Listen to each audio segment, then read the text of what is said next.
5 ਮਹੀਨੇ ਹੋ ਗਏ ਨਾ ਮਾਰੇ ਨੇ ਬੰਦੇ ਵੀ ਉਹਨਾਂ ਦੇ ਕੋਲ ਹੁੰਦੇ ਨੇ ਲੇਕਿਨ ਗ੍ਰਿਫਤਾਰੀ ਨਹੀਂ ਕਰਦੇ ਪਏ। गिरफ्तारी नहीं कर ਗ੍ਰਿਫਤਾਰੀ ਨਹੀਂ ਕਰਦੇ ਉਹਨੂੰ ਐਸਐਚਓ ਨੇ ਪੈਸੇ ਲਾ ਲੈਦੇ ਨੇ ਮਹੀਨੇ 10 ਦਿਨਾਂ ਬਾਅਦ ਫਿਰ ਅਸੀਂ ਜੇ ਆਈਏ ਤਾਂ ਇਹਨਾਂ ਬੱਚੇ ਸਾਡੇ ਕੋਲ ਨੇ ਤਿੰਨਾਂ ਭਰਾਵਾਂ ਨੇ ਰਲ ਕੇ ਮਾਰਿਆ ਦਾ इन्ना की मारिया की सी। ਇਹ ਨਹੀਂ ਪਤਾ ਕੀ ਮਾਰਿਆ ਉਹਦੇ ਸਿਰ 'ਚ ਚੋਟ ਲੱਗੀ ਦੀ ਆ। अस्सलाम वालेकुम नाज़रीन, आप देख रहे हैं उर्दू वायरल। मेरा नाम यासर शमून खान है। शहर लाहौर एक जदीद तरीन शहर गिना जाता है इन्वेस्टिगेशन के हवाले से भी और ऑपरेशनल विंग के हवाले से भी। लॉ इन्फोर्समेंट की एजेंसियां यहाँ पर इस तरह गश्त करती हैं जैसे शहद की मक्खियाँ हैं, लेकिन यहाँ पर जुर्म होता है, FIR भी नहीं काटी जाती, किसी का जवान साल बेटा मार दिया जाता है दिन दिहाड़े और वो दस्तों गिरेबा होके सड़कों की खाक छानते हैं। आइए इनसे जानते हैं कि इनके साथ हुआ क्या था। ਸਮਾਨ ਠੇਕੇਦਾਰ ਕੋ ਕੰਮ ਕਰਦੇ ਪੈਸਿਆਂ ਦੇ ਉੱਤੋਂ ਬੱਚਾ ਨੂੰ ਮਾਰ ਦਿੱਤਾ ਕਤਲ पुत्र ਕਰ दा नाम की सी? ਮੁਹੰਮਦ ਉਸਮਾਨ मोहम्मद उस्मान कितनी उम्र सी? 19 ਸਾਲ 19 साल दा। हाँ जी। कितने महीने पहले उन्होंने मारे है? 5 ਮਹੀਨੇ ਹੋ ਗਏ ਨਾ ਮਾਰੇ ਨੇ 5 महीने। ਹਾਂਜੀ फिर ਹਜੇ ਤੱਕ ਗ੍ਰਿਫਤਾਰੀ ਉਹ ਬੰਦਿਆਂ ਦੀ ਨਹੀਂ ਕਰ ਸਕੇ ਉਹ ਬੰਦੇ ਵੀ ਉਹਨਾਂ ਦੇ ਕੋਲ ਹੁੰਦੇ ਨੇ ਲੇਕਿਨ ਗ੍ਰਿਫਤਾਰੀ ਨਹੀਂ ਕਰਦੇ ਪਏ।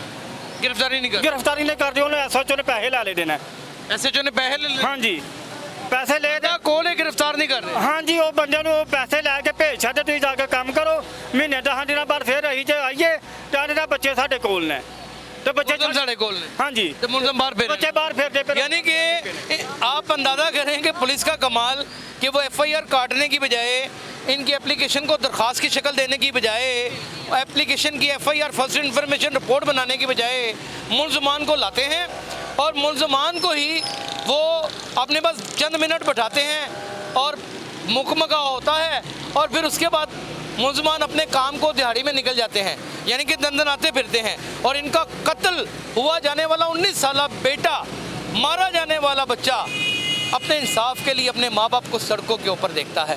वो जब आसमान से देखता होगा तो क्या इस वक्त का CCPU, इस वक्त का DIG ऑपरेशन जवाब दे नहीं होगा? ਤੁਸੀਂ ਕੀ ਕਹਿੰਦੇ ਹੋ ਕਿ ਕੀ ਵਜ੍ਹਾ ਹੈ? ਉਹ ਤਾਕਤਵਰ ਲੋਕ ਨੇ। ਤਾਕਤਵਰ ਲੋਕ ਨੇ ਬਹੁਤ ਜ਼ਿਆਦਾ ਉਹਨਾਂ ਦੇ ਪਲਾਟ ਭਰੇ ਨੇ ਉਹ ਗੰਡਮ ਦਾ ਕੰਮ ਕਰਦੇ ਨੇ। ਕੀ ਨਾਂ ਹੈ ਉਹਨੇ ਜਿਹਨੇ ਮਾਰਿਆ?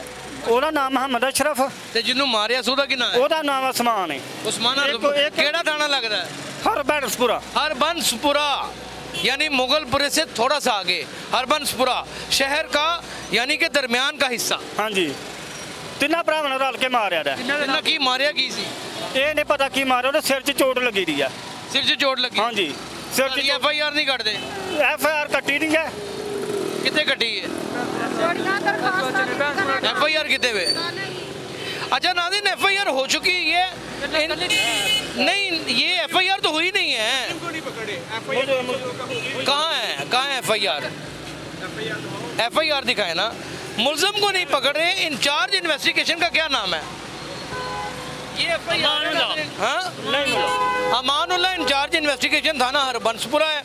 वो मुलजमों को पकड़ता नहीं, मुलजमों को खुला छोड़ा हुआ है, बकौल इनके दंदनाते फिर रहे हैं। इनको इंसाफ कब मिलेगा?